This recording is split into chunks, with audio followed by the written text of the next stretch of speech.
Okay, so I'm Subutai Ahmad. I'm going to start talking a little bit about sparse distributed representations. But now, before we get started, I do want to warn you that this talk is quite different from Jeff's talk. Jeff gave a very broad overview of the theory.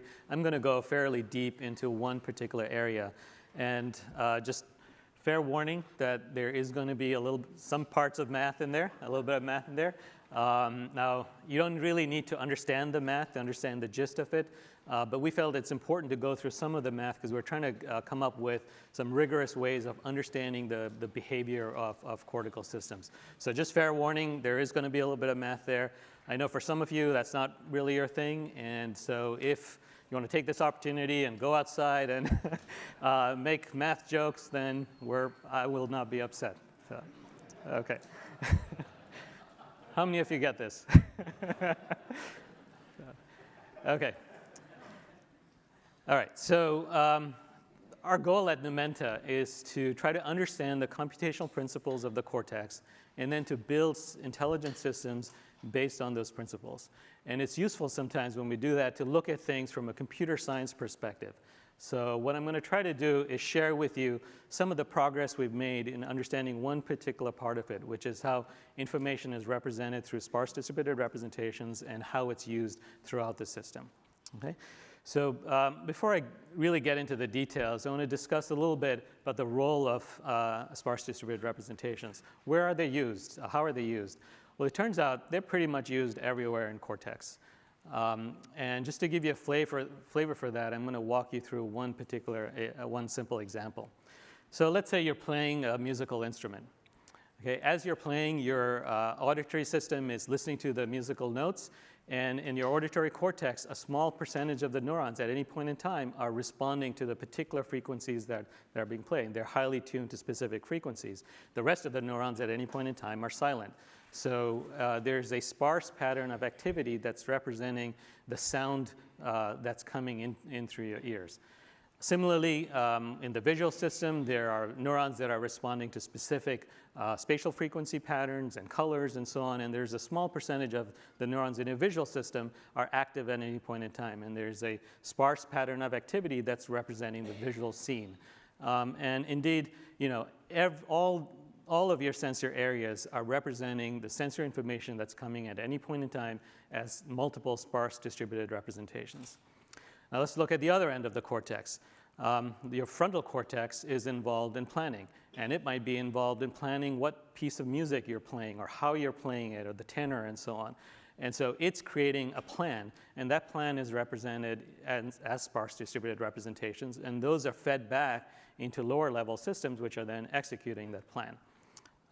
So plans and the frontal areas of the cortex are using sparse distributed representations and feeding that back to lower levels of the cortex. If you look at the motor areas of the cortex, there are neurons that correspond to specific muscle movements and specific motions. Those are represented as sparse distributed representations. Those areas are influenced by the top-down SDRs that are coming from higher levels, and each neuron is deciding whether or not it fits into the plan at this point in time and executing a series of instructions. And so you have a sequence of SDRs that's generating, let's say, your finger positions on a violin or your head movements or whatever it might be. And similarly, your brain is making predictions about what sounds it might hear. Those are represented as SDRs. Your attention system is using SDRs to decide what areas to pay attention to and what to ignore. And really, SDRs are the foundation for all cognitive functions across all sensory modalities. So it really is kind of we think of it as the brain's common data structure.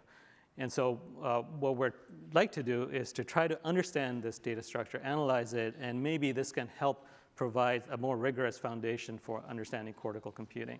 If we can really analyze it, we can understand the behavior of the system, we can understand how it scales, where it works well and where it doesn't, and what are some of the design parameters of the system. So that's kind of the goal of this effort, and this is really sort of early initiative at going in this direction. Okay, so here's kind of an outline, really just two parts of the talk.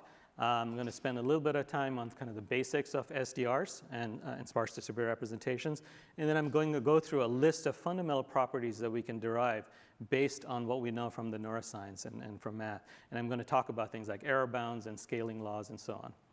okay? So let me introduce you to an SDR. Here it is.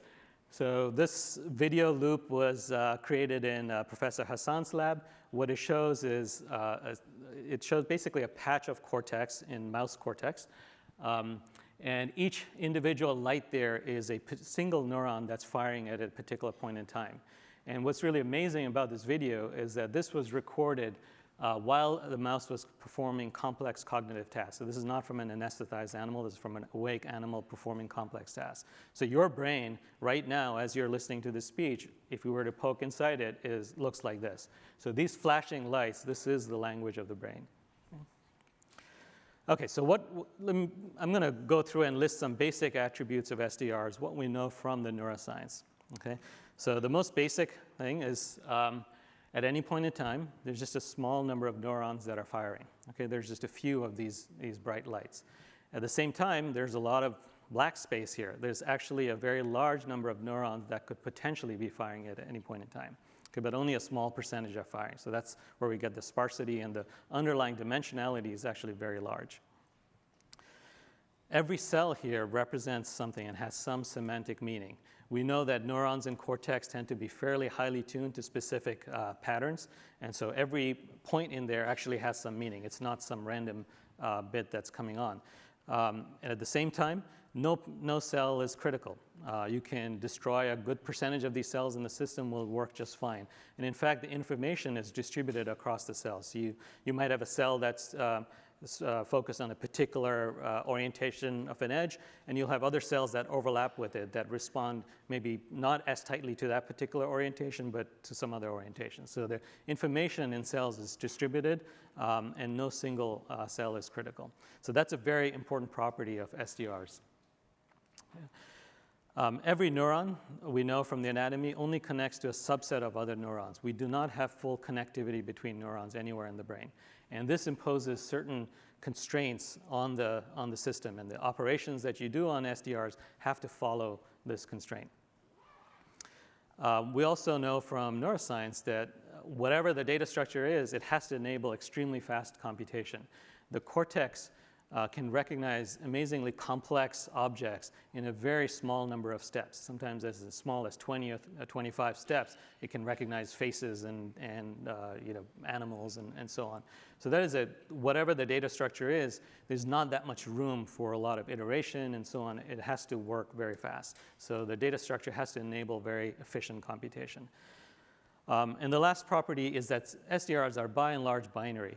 Now, there are some cases where you see perhaps some non-binary activation, but what we found is there's so much room in the SDRs, we can pretty much represent anything that we need to do with a binary code. And for the rest of this talk, I'm going to assume that everything is binary. Also, in the rest of the talk, I'm going to represent SDRs not as these black squares, but as a vector, as a binary vector. And in this vector, the positions there represent individual cells. And if a number is 0, that means the cell is not active. And if the number is 1, that means the cell is active.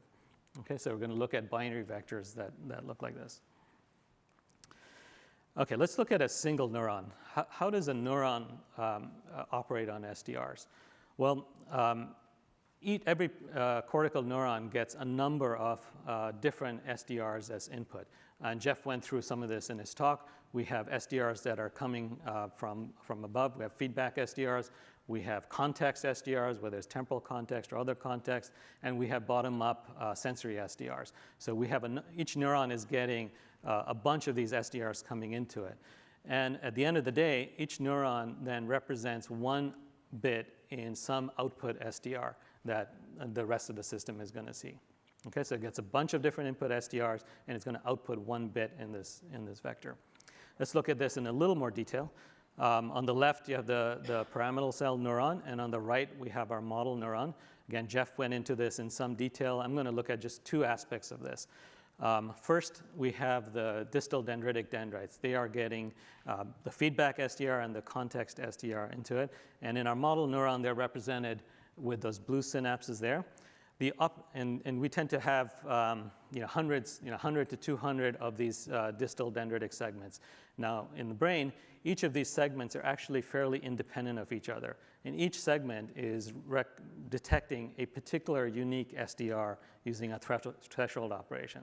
So if you have those blue dots represent individual synapses, individual connections to those SDRs. If enough of them are on, then that segment will say, hey, I've detected this SDR. But each of these segments are operating independently with a very simple kind of threshold computation. The second thing I want to focus on is the proximal dendrites. And those typically get bottom-up sensory SDRs. And those are represented with the green dots there. And they also represent multiple patterns, but in a very different way.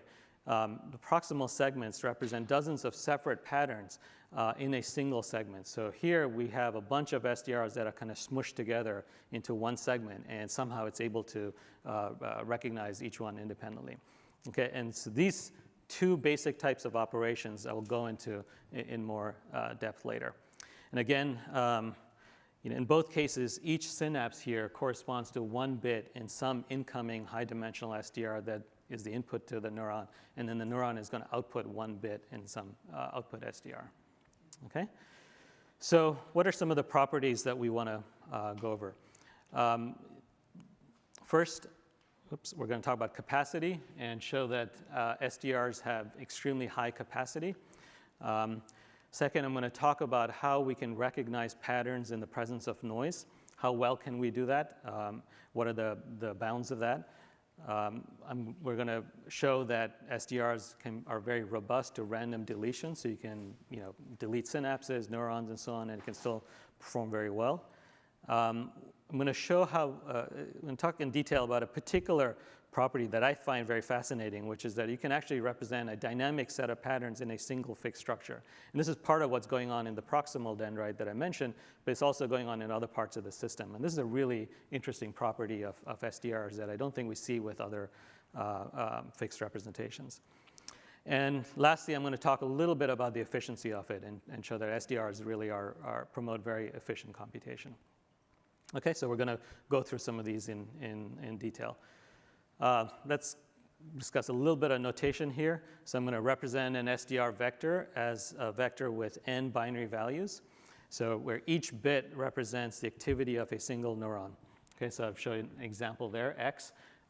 So you have n different bits, and they're either going to be 0 or 1, depending on whether a cell is firing or not. S is going to be the percentage of on bits, and I'm going to use the letter W to denote the actual number of on bits in the representation. Okay, so if you have a vector, W is simply the cardinality of that, the number of on bits in there.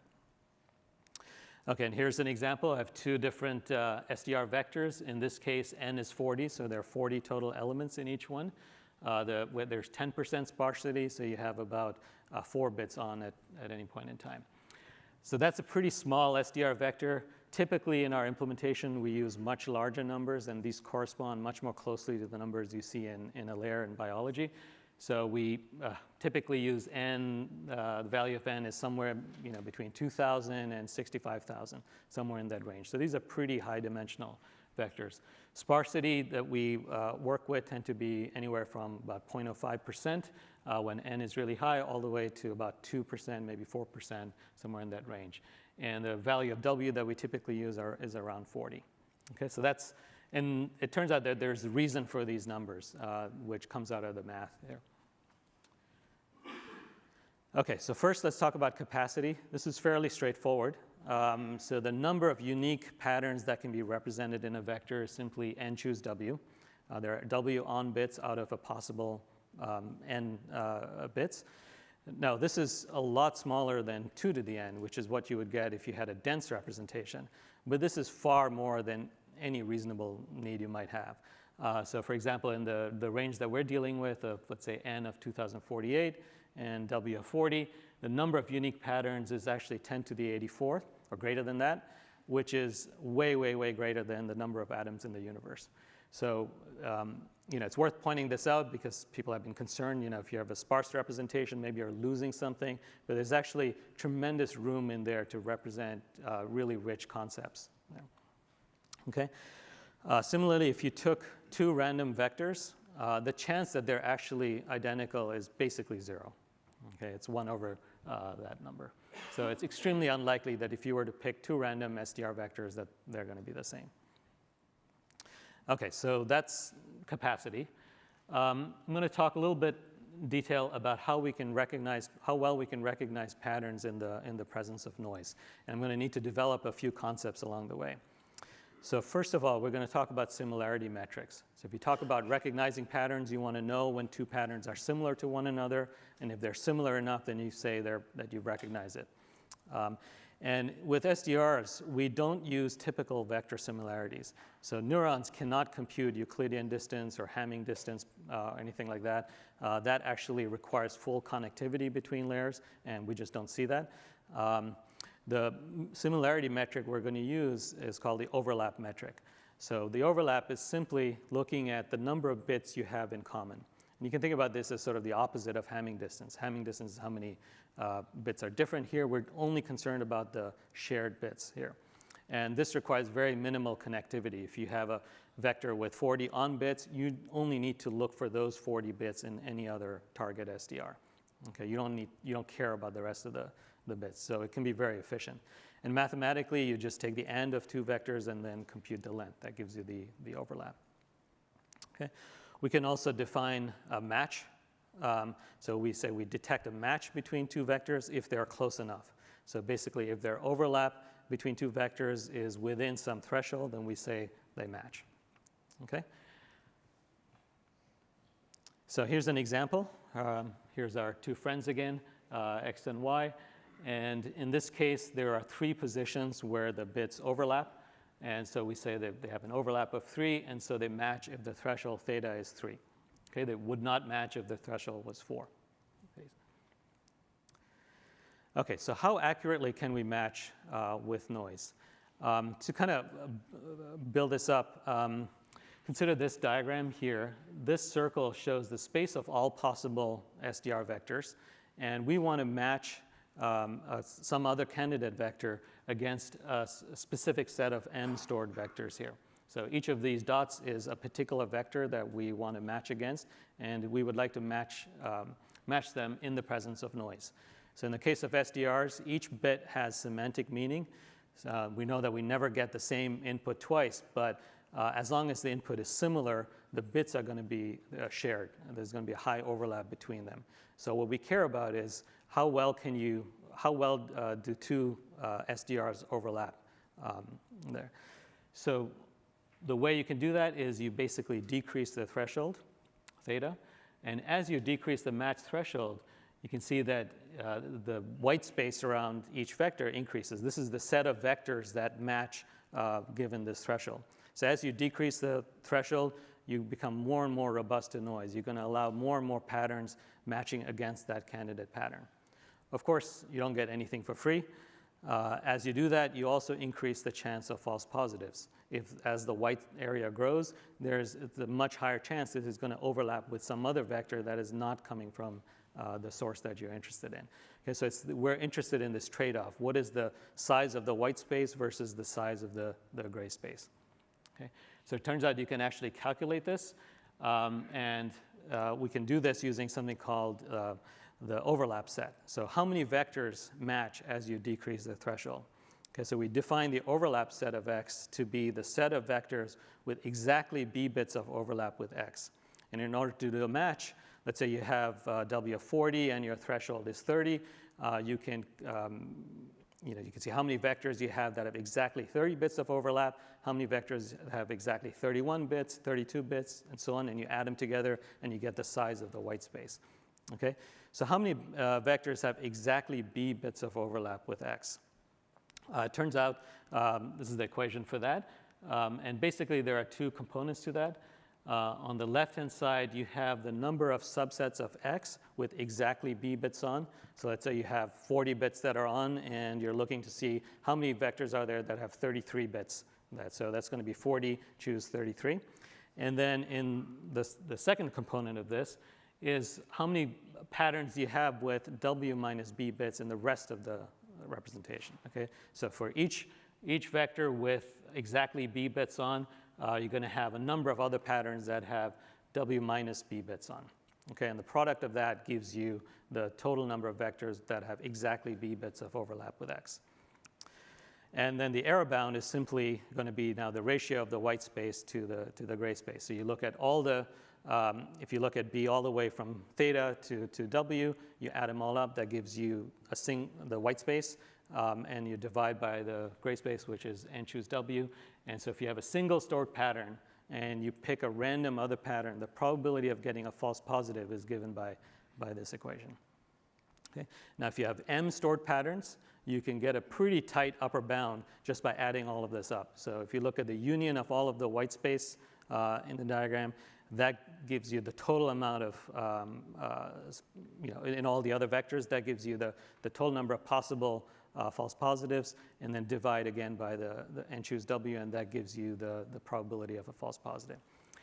This equation is very hard to get an intuitive understanding for. There are factorials and exponentials in here, and it's really hard to get an intuition behind it. So what does this actually mean in practice? So we can plug in a bunch of numbers, but essentially, it turns out that with SDRs, you can classify a huge number of patterns with substantial noise in them as long as N and W are large enough. Okay? So for example, if you have N of 2048 and W of 40, turns out you can have up to 33% noise, so up to 14 bits of noise. And you can actually classify a quadrillion patterns with an error rate of less than 10 to the minus 24. This is basically insane. Right? So yeah, there's 1,000 trillion patterns with an extremely high amount of noise, and you can classify them with very, very high, with very low probability of any sort of error. And this is sort of the beauty of SDRs. This would be very difficult to do with a dense representation. And essentially what's happening with an SDR is that it's changing the representation in such a way that there's a tremendous amount of room there, and you can create a very simple recognition system and recognize a very large number of patterns very, very robustly. You can actually do even better. You can get up to 50% noise, and the error rate is still extremely good. In this case, it's 1 in about 100 billion.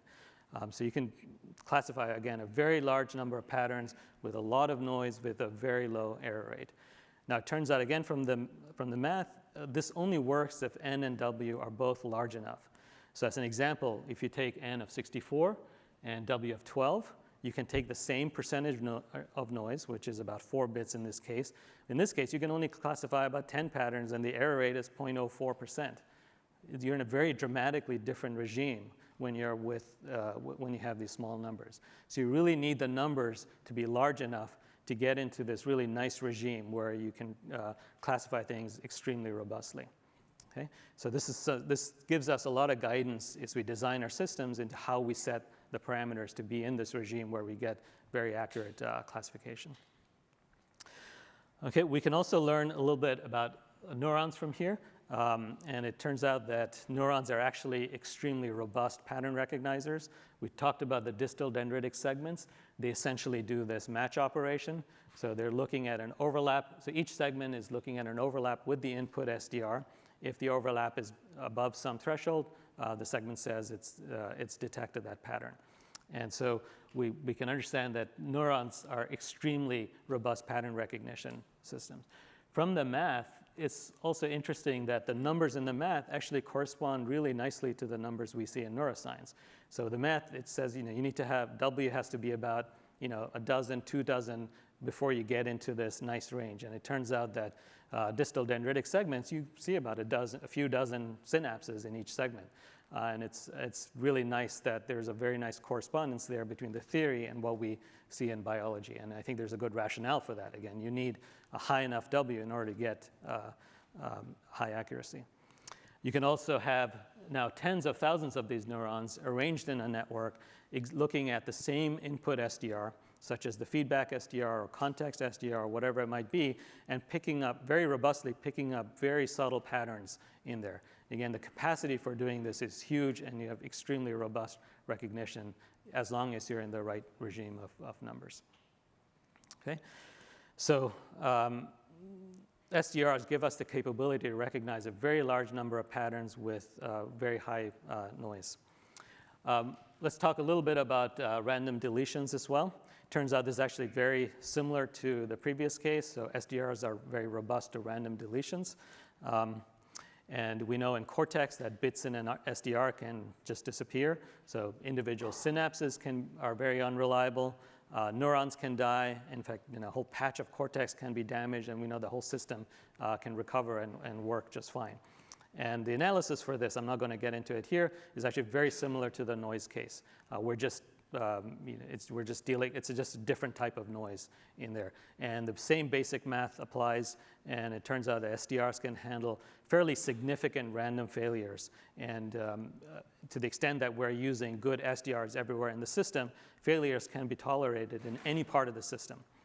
You can have fairly large dropouts almost anywhere in the system, and the system can still perform really, really well. This is actually a great property for those building HTM hardware. And the nice thing about this analysis is that we can actually characterize the exact probability of the failures given the system design parameters. Okay, so for those building HTM hardware systems, this is a really useful property. Okay, let's talk a little bit about the next category, which is representing multiple patterns in a single fixed structure. So there are a bunch of situations where we want to store multiple patterns within a single SDR and then later match them against a candidate SDR. And Jeff talked about one example of this, which is looking at the proximal dendrite. There's another example, which is in temporal inference. The system has to make multiple predictions about what's going on in the future. But those predictions are represented as the predictive state in cells, and we just have a fixed set of cells. And so somehow you have to be able to represent multiple predictions at any point in time about the future in this fixed vector. And these predictions, the set of candidate predictions changes at every time step. Okay, so it has to be a very dynamic thing. The brain doesn't have the capability of allocating memory all the time like we can in software. It has a fixed structure, and you have to be able to represent this very dynamic property within this fixed structure. So it turns out you can do that with SDRs up to some limit. So we can store a set of patterns in a single fixed representation just by taking the OR of all of these individual patterns. Okay? So here's an example. It's the same example that Jeff walked through earlier. Suppose you have 10 different vectors, each with 2% sparsity. You can take the union of them, which is the OR of all of them, and create a single vector. And if each of the individual vectors have 2% sparsity, the end result is going to be something less than 20% of the bits are going to be on. So now you can take another vector, and you can ask, is this SDR a member of this set or not? And you can do that by taking the same overlap operation and the same match operation and ask, are the number of overlapping bits sufficiently high? And if so, we're going to say it's part of this representation. Okay? So, of course, the more and more vectors you OR together, the more on bits you're going to have. And there's going to be this trade-off again. And the vector representing the union is also going to match a large number of other patterns that were not one of the original 10 or not one of the original set. Okay, so where is this trade-off? Where does this break down? And how many such patterns can we store reliably without a high chance of false positives? So the result is actually a little bit counterintuitive. I'm not going to go into the derivation of it, but you can calculate the expected number of on bits as you OR these vectors together. This calculation is exactly the same as with Bloom filters if you're familiar with them.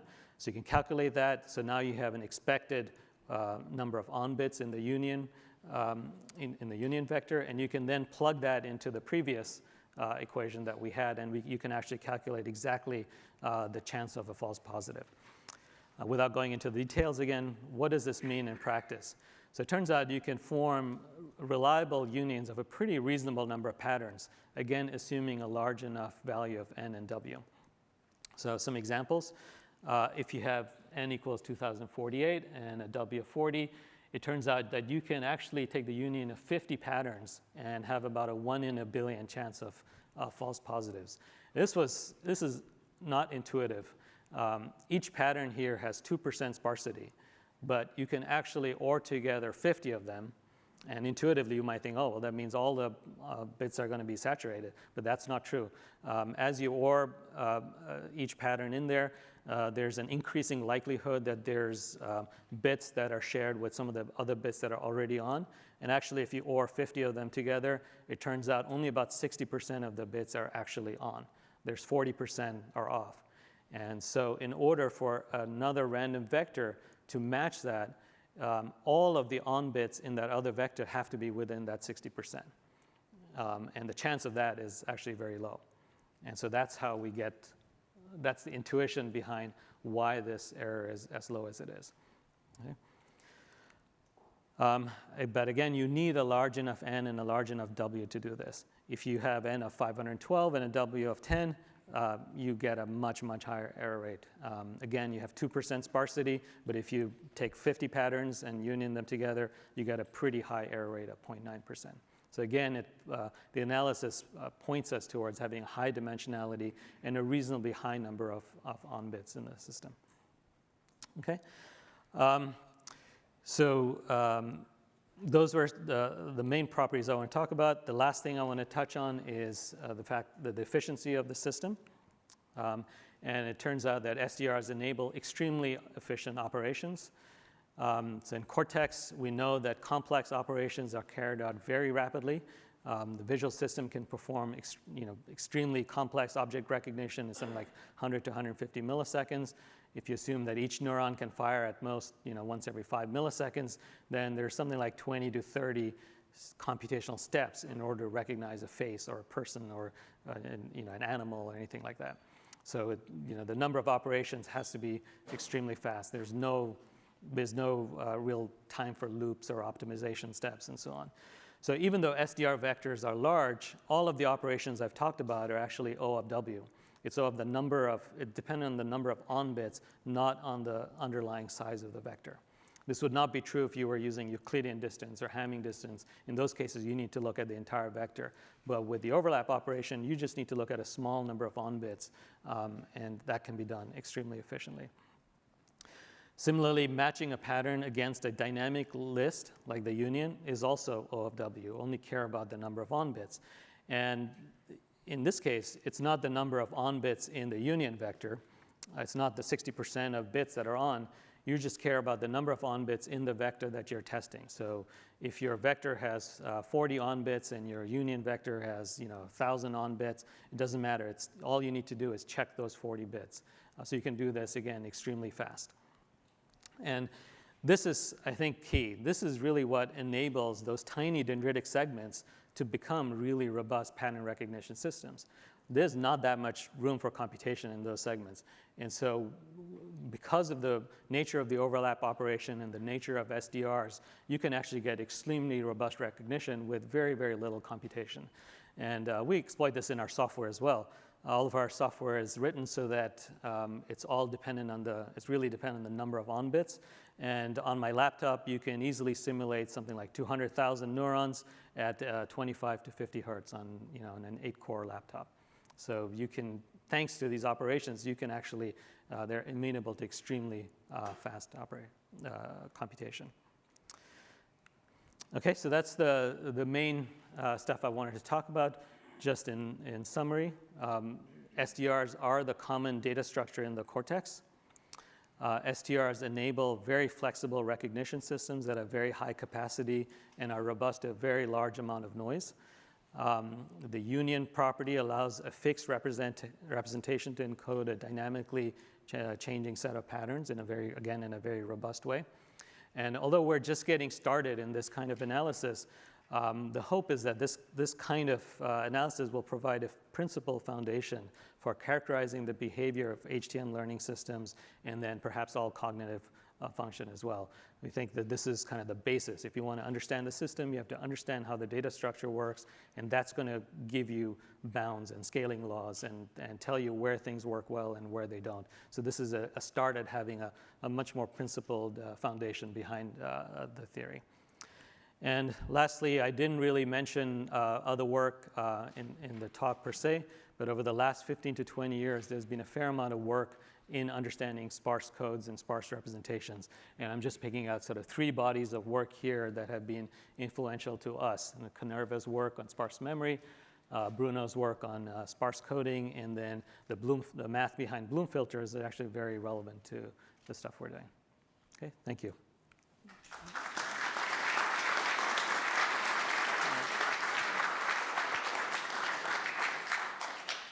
Okay, so I think we have time for... Yeah, we have about 10 minutes for questions. I think there's a microphone floating around. Yeah. While this is coming around, I want to mention that if you're interested in the theory behind this, the NUPIC theory mailing list is a great place to join in and ask questions around this, and we'll also be around at the hackathon as well. Hi, I have a question. What kind of data you can represent in this data structure now, and does it have any data type is really hard to represent in this data structure? So the question is what kinds of data we can, data types we can represent, and are there things that we can't represent very well in this data structure? I think it's a good question. SDRs are extremely good at representing sensory patterns and the types of patterns that underlie cognitive operations. However, it would not be my first choice to represent some of the stuff we typically represent in computer software. So I wouldn't use it to represent a database. You wouldn't want it to be the primary representation for Unicode or SQL databases or some documents. So if you want very precise representations where you can't tolerate noise, you can do it with SDRs, but they're not going to be as efficient. Something like ASCII or normal dense representations are going to be much better for that. But by and large, any sort of information or data that we typically use in cognitive processing can be represented very well with SDRs.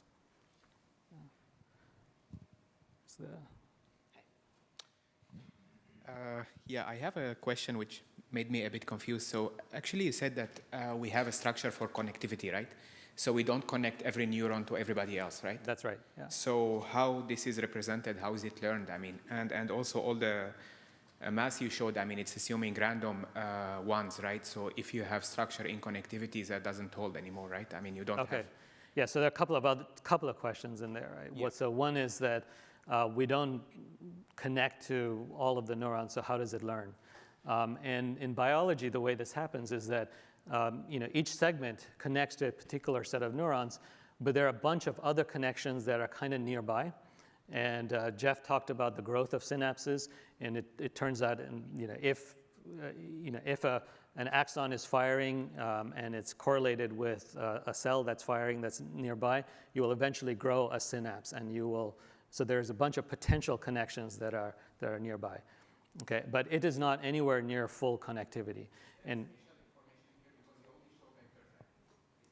yeah, I sort of ignored spatial layout and topography and so on, and we can talk about that too. But the same principles will apply in those situations. I mentioned that SDRs can work with random deletions. What I didn't talk about is that you can actually subsample the input, and you can get very robust recognition as well. It's really the same thing. And so that's another way that you can avoid having full connectivity.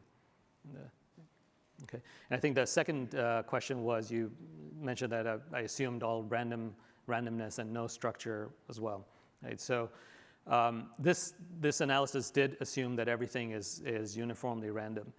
And there are sort of two answers to that. One is in learning theory, the way that is handled is by using something like a pack formalism, probably approximately correct formalism.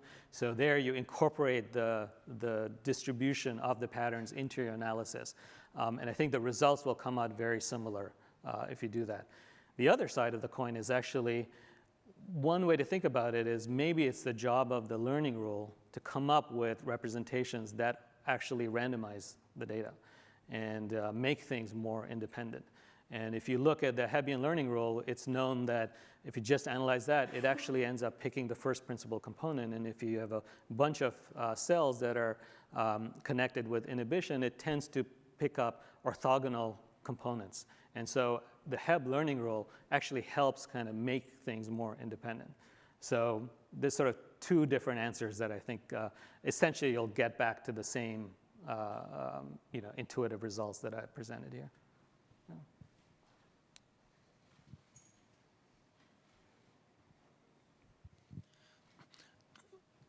how do you model the time here? I guess it's that union of vectors. Yep. So basically, each vector will be the sensory vector at a certain time. Mm-hmm. And if this is true, I guess it will be a kind of window of time which will be considered through that union of a number of vectors. What is the length of that union? How many vectors you'll consider in there? Not sure I understood the question fully. Are you talking about how we deal with sequences in here? Okay, so I didn't really go into the details of the HTM learning algorithm in here. This was a fairly abstract analysis dealing with SDRs, but this analysis applies very well to the temporal memory structures that we use. And in that case, Jeff alluded to that a little bit. We have you have cells in a column, and the sparse set of activity in a cell represents the temporal context. And so you have when you have patterns that follow that temporal context, they're represented by other cells, and the dendritic segments in those cells are recognizing the previous temporal context. So what this analysis tells you is the bounds of, well, how many temporal contexts can you recognize, and how much noise can you have in there before your sequence mechanism starts to break down. So the analysis gives you a lot of insight into that. There. I think Jeff has a... I just have a comment on that. I might have heard the question differently, I might have not, but I think the questioner was thinking that these union was of different SDRs at different points in time, but they're not. It's like if we do a union of predictions, these are all simultaneous predictions. We're not using the union property to represent time. It's a spatial union property. So for example, as you're listening to my speech, your brain is making many, many simultaneous predictions about what I might say next, the attributes that I might say next. And so when you'll know if I say something that's unexpected, but you can't make a specific prediction. But anyway, that union is a point in time. We're not using the union to represent time itself. That is in the transition states in the memory system I talked about.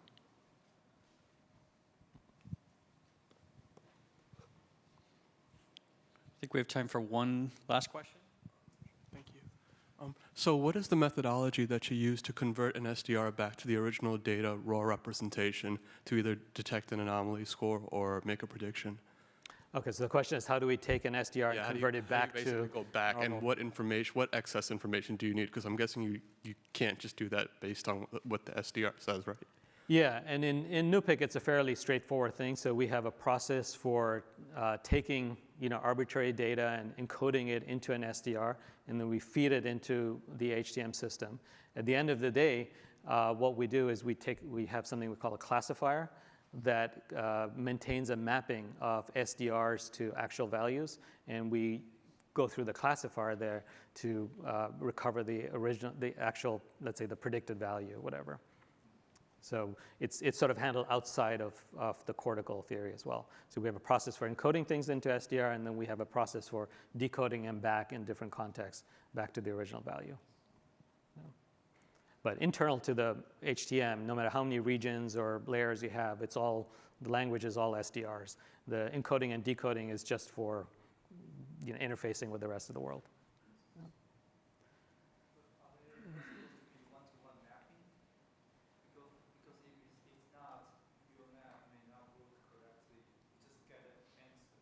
Yeah, in general, it's not a one-to-one mapping. So the part of what the classifier does is give you back the most likely value that is. So there's a document on exactly how we do that.